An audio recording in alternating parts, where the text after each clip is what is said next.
Bonjour et bienvenue au One Tips. Merci pour votre participation.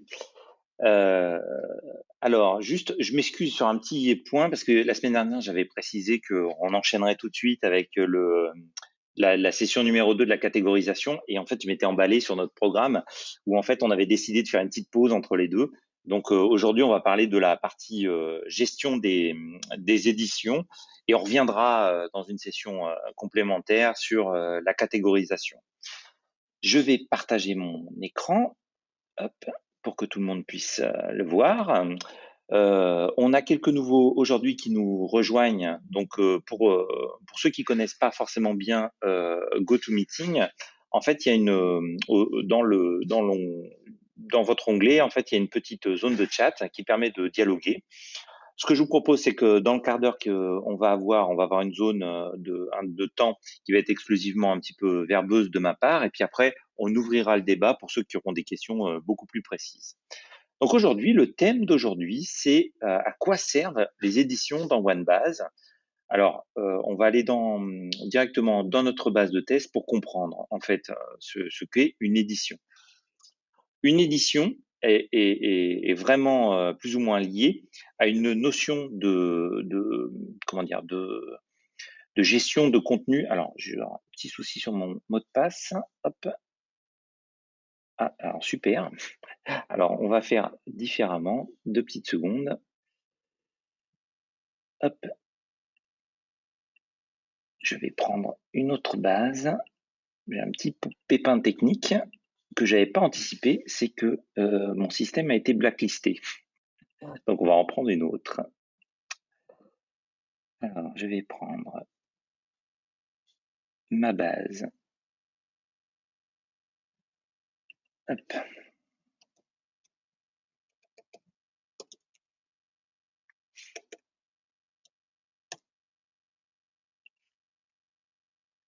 Est-ce que celle-ci, ça va fonctionner? Oui, parfaitement bien. Très bien.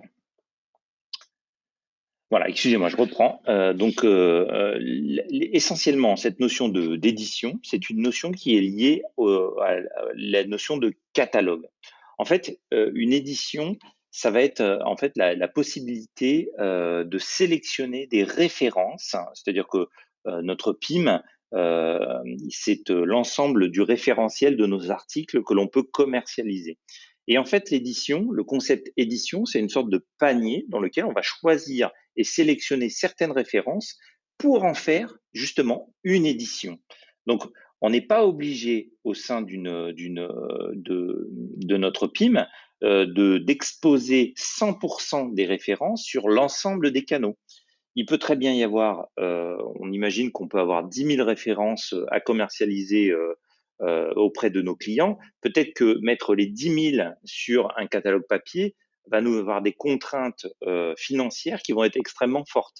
Donc finalement, je ne vais prendre que les 20-80 de mon plan de vente de 10 000 refs et exposer sur un canal print que les 2000 références dont j'ai besoin pour exposer mon élément. Et en fait, sur mon canal web, et là, au contraire, de pouvoir exposer l'ensemble des références, parce que là, j'ai moins de contraintes financières pour exposer mes données sur mon canal web. Donc, les notions d'édition, c'est ce que l'on va retrouver dans le menu catalogue, le troisième menu édition. On va pouvoir en créer, en supprimer, en dupliquer. Dupliquer, ce qui est intéressant, c'est que ça duplique l'ensemble du paramétrage de mon édition. Et dans la sélection de mon édition, en fait, ça va me permettre de pouvoir sélectionner. Alors, on va aller dans une vue Arbo pour s'en rendre compte. Je vais aller sur un produit, par exemple celui-ci. Mon édition va me permettre de pouvoir sélectionner à la fois des références. Donc là, j'ai plusieurs déclinaisons. Ces déclinaisons sont des déclinaisons de coloris ou de formes d'objets. Et ben, ces sélections peuvent être différentes en fonction de mes besoins. Là, en l'occurrence, sur ces 5 références-là, j'ai les 5 références qui étaient présentes en 2020 qui sont reconduites en 2021. Donc, ce qui me permet, lorsque je suis en mode page et que je vois un certain nombre de caractéristiques techniques, de voir l'ensemble de mes références. Mais si finalement, il y a une de mes références que je ne veux pas voir en 2021, ben, je vais pouvoir désélectionner ma 2021. Donc, j'enregistre, CTRL S. Donc, en fonction de la restriction que j'ai là, donc là, je vais me mettre en vision 2021 pour que ce soit plus simple.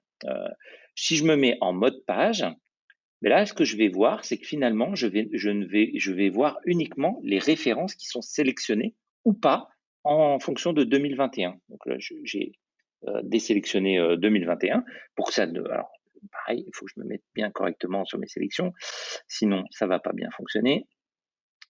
Hop, j'y retourne. Donc, sur mon élément qui est ici, si je désélectionne au niveau d'article, en fait, ça va me désélectionner l'ensemble de mes éléments.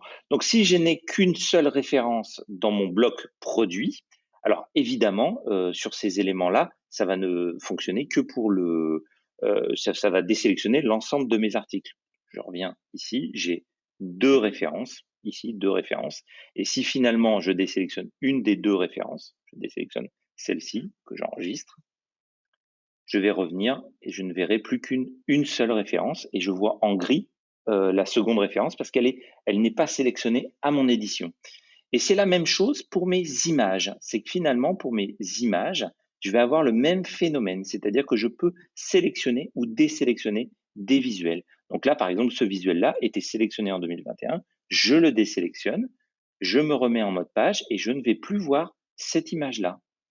Donc, la notion d'édition me permet de faire des sélections d'articles de référence, des sélections d'images, c'est très important. Donc là, je vais enregistrer quand même mon élément. Idem pour les images, je peux désélectionner des images. Donc, sélection d'images ou de références, mais ça va me permettre aussi de sélectionner des champs. Et ça, c'est très important. Donc là, il faut aller dans le paramétrage de mon édition. Il faut qu'on ait les droits pour pouvoir visualiser ces notions-là. Et là, je vais pouvoir dire au sein de mon édition, faire ce qu'on appelle le choix champ. Le choix champ, c'est quoi? C'est de pouvoir se dire par rapport à mon canal catalogue papier, là il s'appelle GEM 2021, quels sont les champs que je veux voir en obligatoire, c'est-à-dire les champs qui seront vides ou pas vides, ils seront affichés. Ceux qui seront si présents, c'est-à-dire que si finalement il y a une valeur dans ce champ-là, il apparaîtra ou pas, ou il n'apparaîtra jamais. C'est-à-dire que là, par exemple, dans ce paramétrage-là, on a dit que l'ID du fournisseur, c'est-à-dire pas le logo du fournisseur, l'identifiant du fournisseur. C'est-à-dire que chez vous, l'identifiant du fournisseur, par exemple, ça peut être 0740. C'est ce qui permet de faire le lien entre le fournisseur qui est connu dans OneBase avec le fournisseur qui est connu dans votre ERP. Ben, cet identifiant-là, théoriquement, sur une application de catalogue papier ou du catalogue web, n'apparaîtra pas l'identifiant pur du catalogue. Donc là, on a déclaré que c'était en jamais. Et ainsi de suite, on va pouvoir gérer à la fois des codes champs produits. Donc ces codes champs sont des champs qui sont liés au paramétrage de votre base, c'est-à-dire que chaque champ et chaque base a ses propres codes champs, ses propres codes tétières. Donc là, il y en a plus ou moins différemment. Donc là, par exemple, les caracs, il n'y a pas de paramétrage spécifique. Donc dans OneBase, quand il n'y a pas de paramétrage spécifique, c'est si présent. Donc ça veut dire que par défaut, si vous n'avez pas fait de paramétrage spécifique, s'il y a une valeur dans un champ, elle apparaîtra. S'il n'y a pas de valeur, il n'apparaîtra pas. Donc c'est comme ça que vous allez pouvoir gérer votre choix champ. Donc l'édition va pouvoir permettre de gérer la sélection des références, quelles sont les références que je veux voir dans mon édition, la sélection de mes images, est-ce que je vais mettre plus ou moins d'images. Donc encore une fois, si je fais un catalogue print, peut-être que j'ai besoin d'une seule image parce que j'ai pas besoin de faire beaucoup d'encombrement sur ma page. Par contre, sur mon site web, je vais avoir envie de mettre le multitude d'images, une image en 360, une image en mise en situation, une image d'une manière générique. Donc, on va pouvoir gérer ces éléments-là, dire est-ce que je veux voir afficher le prix ou pas le prix, donc la sélection du choix champ. Donc, les choix champs sont des choses qui vont être importantes dans ma sélection d'éléments. On peut le faire en partant de l'édition vers un champ, mais on peut également le faire, et ça c'est tout à fait intéressant, en partant, je vais retourner sur un autre produit, en partant du champ, le champ descriptif, et sur le paramétrage du champ descriptif, faire le choix édition. C'est-à-dire que là, je vais inverser le phénomène. Est-ce que par rapport à ce champ descriptif, je le veux en obligatoire dans le GEM 2021, par contre, il était en si présent dans le 2020. Donc, il peut y avoir comme ça un paramétrage qui peut être différent, champ par champ. Donc, si vous vous posez une question en disant est-ce que ce champ-là, il doit être dans une édition ou dans une autre, prenez cette voie-là, c'est-à-dire que vous partez du champ pour voir les éditions. Si inversement, vous partez de l'édition, vous verrez l'ensemble de la sélection des éditions.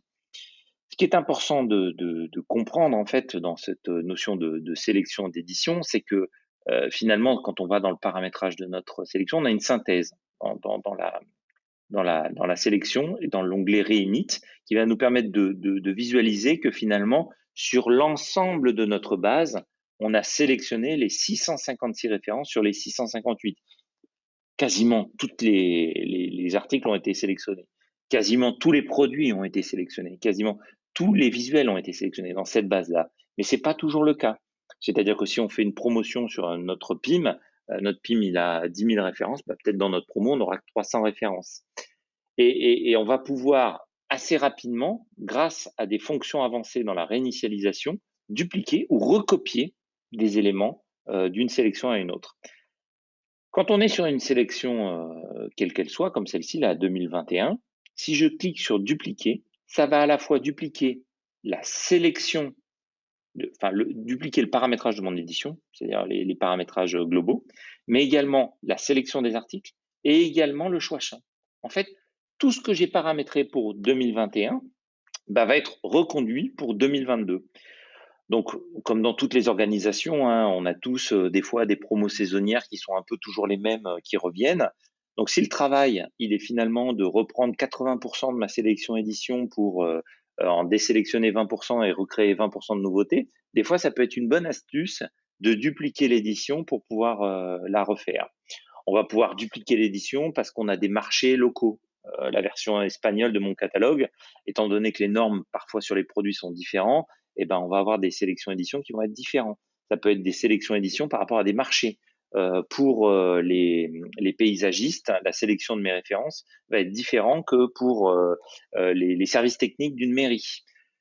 Ça peut être des éditions pour des différents. On a un PIM pour une organisation qui est une centrale et qui, suivant les enseignes vers lesquelles il va irriguer, je vais avoir une sélection édition qui va être dédiée à l'enseigne A, une sélection édition qui va être dédiée à l'enseigne B. Donc, on va pouvoir créer comme ça différentes sélections. Ce qui veut dire aussi, et ça c'est une chose fondamentale dans l'esprit OneBase, c'est-à-dire que le contenu d'un champ, il est commun, quelle que soit l'édition. C'est-à-dire que finalement, mon descriptif qui est là, que ce soit en 2020, 2021 ou pour la promo automne-hiver, pour la sélection des mairies, c'est le même champ. Si parfois on a besoin d'avoir un champ qui est dédié à une édition proprement dit, il faut aller dans le paramétrage du champ et définir qu'en bas, ce champ-là, il est dédié exclusivement à ce champ-là. C'est le seul cas où finalement on pourrait très bien créer descriptif print, descriptif web, même si moi je suis pas forcément favorable à cette dichotomie. Et on pourra dire le descriptif print il est exclusif canal print et l'autre des exclusifs canal web, ce qui permettrait de ne pas forcément faire de choix champ. Donc il y a plusieurs moyens de pouvoir arriver au même résultat dans OneBase à proprement parler. Voilà, c'était un peu l'objectif aujourd'hui, c'était de parler de cette notion de sélection-édition. Est-ce que quelqu'un a des questions particulières sur ce sujet-là? Pour l'instant, je ne vois pas de questions particulières. En tout cas, comme d'habitude, Emma au support ou c'est pour le support qui est là, où les chefs de projet, les uns et les autres, peuvent poser des questions pour que ce soit plus simple sur cette notion de sélection-édition. Donc la sélection-édition, c'est vraiment ce qui va permettre à la fin, en fait, de pouvoir extraire, lorsqu'on a besoin de créer un catalogue, de faire un flux print pour Easy Catalogue, en fait, de pouvoir se dire, je vais, à partir de ça, dire, je vais extraire ma sélection édition. Et donc, quand on sélectionne notre édition, en fait, ça sélectionne les articles, les images et le choix champ. Et c'est justement ça qui est intéressant, c'est que finalement, on va pouvoir sélectionner en un seul clic, en disant, si j'ai sélectionné cette édition-là, ça va me faire mon paramétrage global. S'il n'y a pas de questions, je vais vous remercier et puis vous dire à la semaine prochaine pour notre prochain One Tips. N'oubliez pas, ils sont enregistrés, ils sont disponibles sur le support, directement sur le forum, dans la section One Tips, où on va retrouver l'ensemble des sélections. Voilà. Mais je vous remercie et à très bientôt. Au revoir.